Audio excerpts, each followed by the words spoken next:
आज के वीडियो में हम जानेंगे धरती पर एक ऐसी रहस्यमयी जगह के बारे में जहां समय तक रुक जाता है और यहाँ कोई यंत्र काम भी नहीं करता। आखिर यह कैसे संभव है कि दुनिया का सिद्धांत यहाँ कैसे टूट जाता है? मैक्सिको अमेरिका के दक्षिण में बसा एक देश अपने ऐतिहासिक पर्यटन स्थलों और स्वादिष्ट खाने के अलावा रहस्यमय स्थानों के लिए भी दुनिया भर में जाना जाता है। यहाँ पर द साइलेंट जोन नाम की एक ऐसी मृत्यु के समान जगह है जहाँ कोई सैलानी तक नहीं जाता। अपने नाम के अनुसार इस जगह पर कोई भी तकनीकी उपकरण काम नहीं करता और कम्युनिकेशन भी यहाँ संभव नहीं है और घड़ियां भी यहाँ पर आकर रुक जाती हैं। वैज्ञानिकों ने 50 साल तक यहाँ पर शोध किए, लेकिन आज तक कोई इसका रहस्य सुलझा नहीं सका है। इस जगह की पहली रहस्यमय घटना सन 1940 के दशक में घटी थी, जब इस जगह के ऊपर उड़ रहे एक विमान के पायलट ने इस जगह में उड़ने के दौरान अपने साथ होने वाले अजीबोगरीब अनुभवों के बारे में पूरी दुनिया को बताया था। उस पायलट ने यह बताया कि उस वक्त उसके विमान के उपकरण उसके नियंत्रण से बाहर होकर विचित्र तरीके से व्यवहार कर रहे थे और उसके विमान ने किसी भी प्रकार का सिग्नल भेजना और रिसीव करना बंद कर दिया था। और फिर उस विमान का इंजन भी अचानक बंद हो गया और बाद में किसी तरह उसने अपनी जान बचाई। दूसरी घटना घटी ठीक 30 साल के बाद सन 1970 में, जब अमेरिकी और मेक्सिको की वायुसेना साथ मिलकर सैन्य अभ्यास कर रही थी और उन्होंने रेगिस्तान में उस जमाने की सबसे आधुनिक मिसाइल छोड़ी। लेकिन जैसे ही वह मिसाइल इस क्षेत्र के ऊपर पहुंची, अचानक उसके सभी उपकरणों ने काम करना बंद कर दिया और वो किसी टूटे हुए पेड़ के पत्ते की तरह सीधे जमीन में जा गिरी। और सबसे बड़ी बात यह हुई कि वह मिसाइल फटी ही नहीं। वैज्ञानिक इतने ज्यादा हैरान हो गए कि कोबाल्ट 57 रेडियो एक्टिव रसायन से भरी हुई इतनी घातक मिसाइल कैसे नाकाम हो गई। दुर्घटना के कारणों को जानने के लिए अमेरिका वायुसेना ने मेक्सिको की सरकार से अनुरोध किया, तो मैक्सिकन गवर्नमेंट ने अमेरिकी वायुसेना के अधिकारियों को उस इलाके की छानबीन और शोध करने की अनुमति प्रदान की। वैज्ञानिकों ने अपने शोध में यह पता लगाया कि वहां किसी भी प्रकार का कोई सिग्नल, चाहे वो रेडियो एक्टिव हो या इलेक्ट्रोमैग्नेटिक, काम नहीं कर सकता। पूरे ब्रह्मांड में ऐसी कोई जगह नहीं है जहां ऐसी घटना संभव हो सके।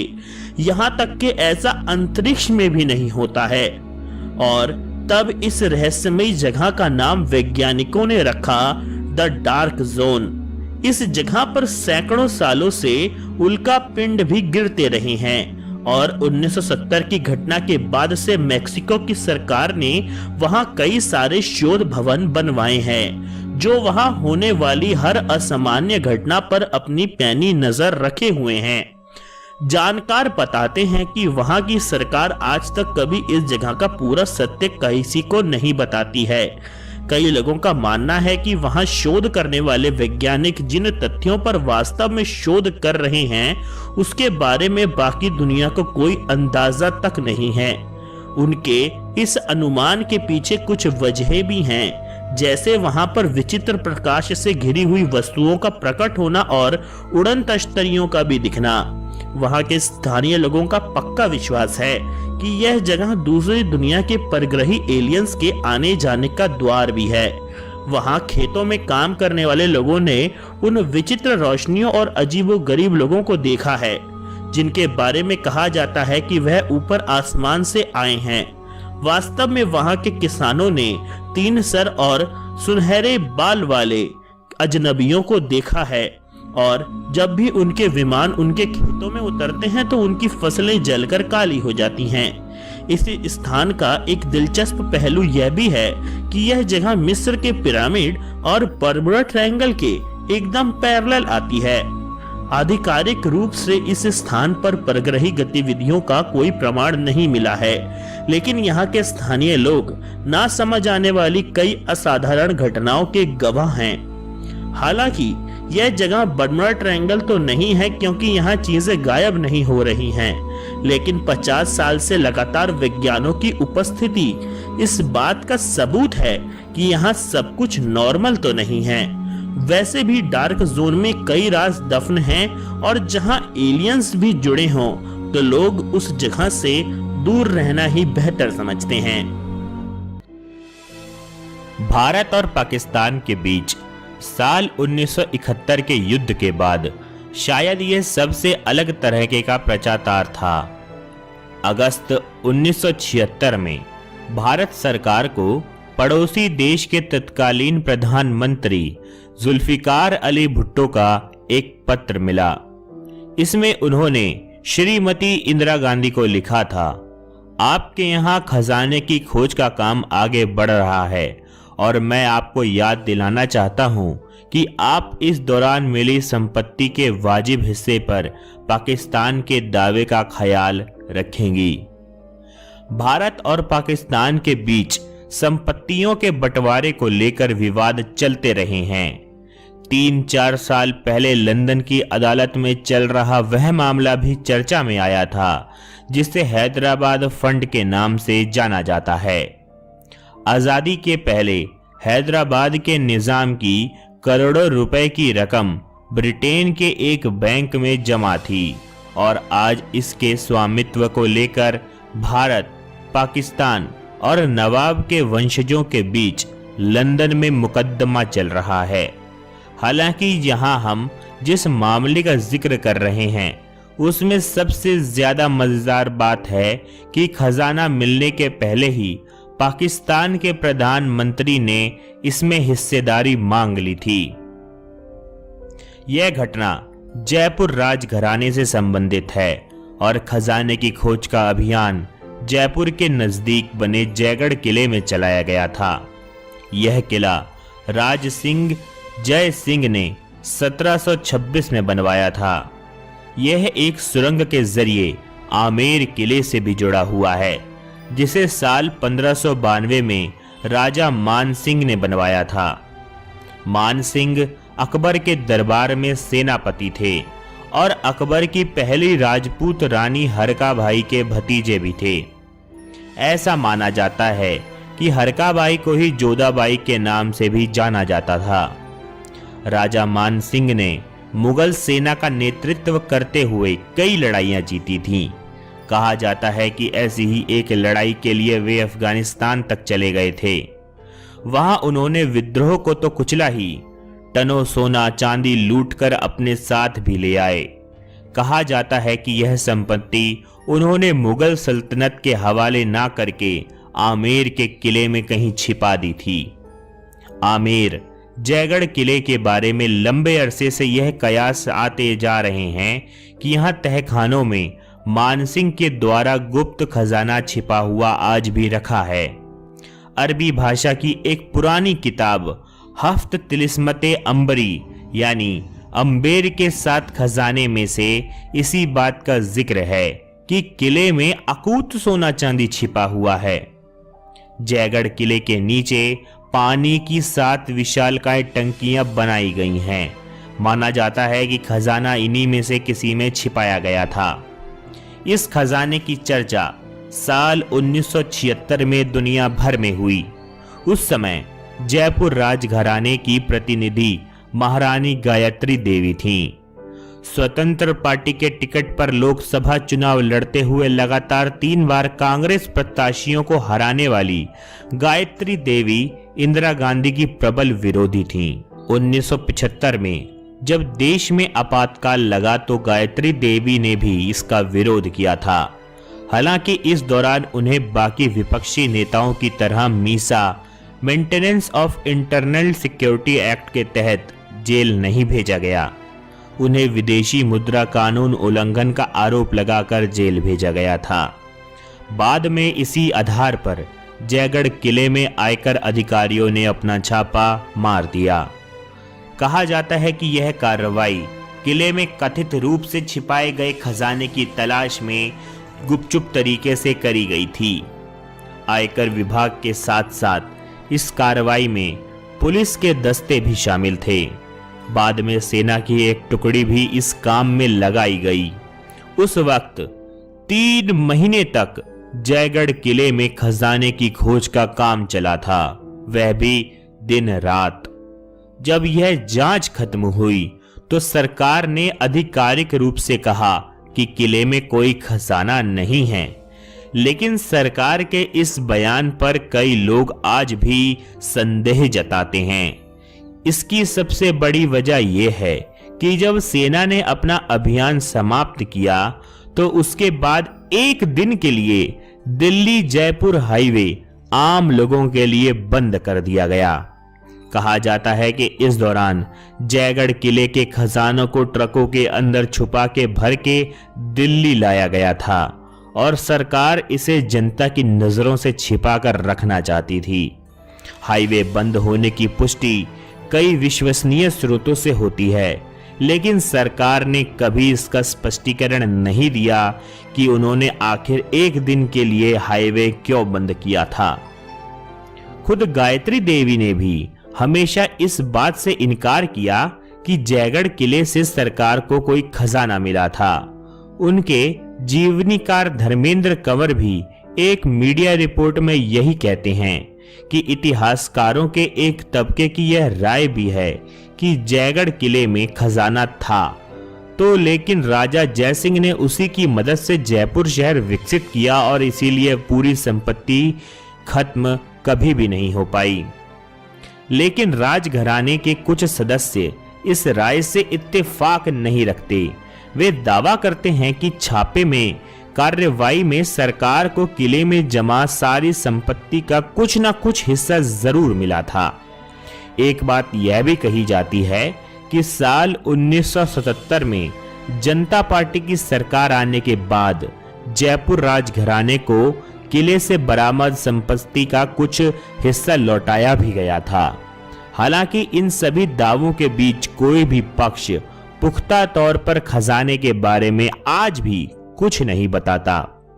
जहां तक जुल्फिकार अली भुट्टो के पत्र की बात है तो उन्हें दिसंबर 1976 में आधिकारिक पत्र के जरिए जवाब दिया गया था, जिसमें इंदिरा गांधी ने लिखा था कि हमने अपने पूरी कानूनी सलाहकारों से कहा था कि वे आपके द्वारा पाकिस्तान की तरफ से दिए गए दावे का ध्यान से अध्ययन करें, लेकिन उनका साफ साफ कहना है कि इस दावे का कोई भी कानूनी अधिकार नहीं है और वैसे यहां खजाना जैसा भी कभी कुछ नहीं मिला है। तो दोस्तों, आपको क्या लगता है कि कोई भी किले के अंदर जहां राजा मर चुका है तो उसका खजाना गया तो गया कहां, जो कि खजाना ना ही कभी उसके पूर्वजों को मिला और ना ही कभी किसी ने चुराया, तो आखिर वो खजाना उसके मरने के बाद कहां चला गया? या तो यह सरकार को मिल गया या फिर ये आज भी उसी किले के अंदर कहीं ना कहीं कोई रहस्यमयी तहखाने में दफन है, एक इंतजार में कि कभी तो कोई आएगा और उसको ढूंढ निकालेगा इस अंधेरी दुनिया से। दुनिया की बहुत सारी प्राचीन सभ्यताओं ने दूसरी दुनिया होने की और वहां तक जाने के लिए धरती पर मौजूद रहस्यमयी दरवाजों के होने की बात को स्वीकारा है, जहां वह जाकर अपने भगवान यानी खुद को बनाने वाले मालिक से मिल सकते हैं।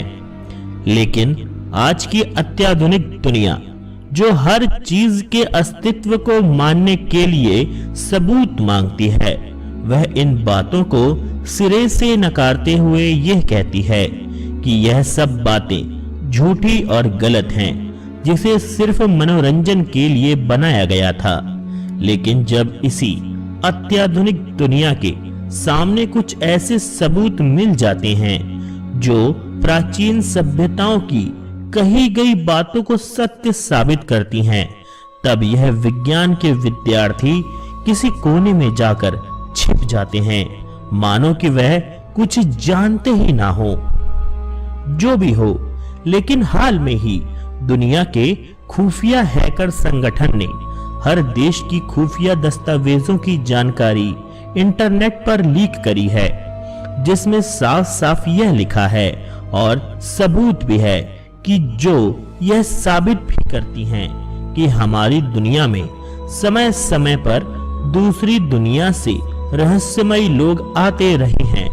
लेकिन कैसे? अगर वह लोग आते हैं तो हमें क्यों नहीं दिखते?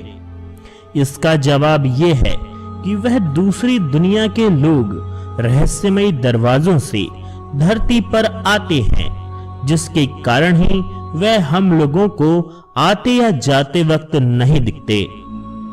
अभी नासा ने खुद अपनी वेबसाइट पर एक आर्टिकल लिखा है, जिसमें उन्होंने धरती पर रहस्यमयी पोर्टल्स होने का दावा किया है, जो धरती की चुंबकीय क्षेत्र में हलचल पर ही खुलते हैं।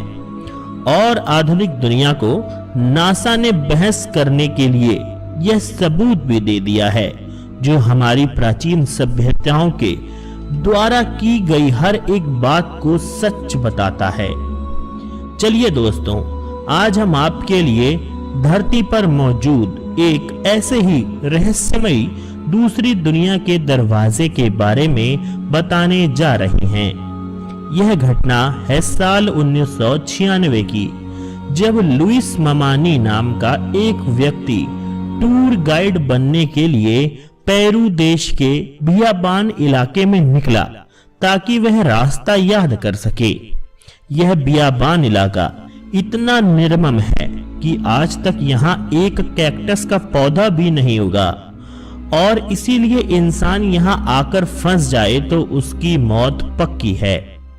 जब वह इस इलाके के बीचों बीच पहुंचा तो उसने पाया कि यहाँ पर एक रहस्यमय ढांचा है, वह भी इस बियाबान इलाके में। उसका दिमाग एकदम चकरा गया, क्योंकि उसको पिछले कुछ सालों से इसी रहस्यमय ढांचे के सपने भी आते थे, और उस दिन उस ढांचे की हकीकत में देखकर वह एकदम हैरान रह गया।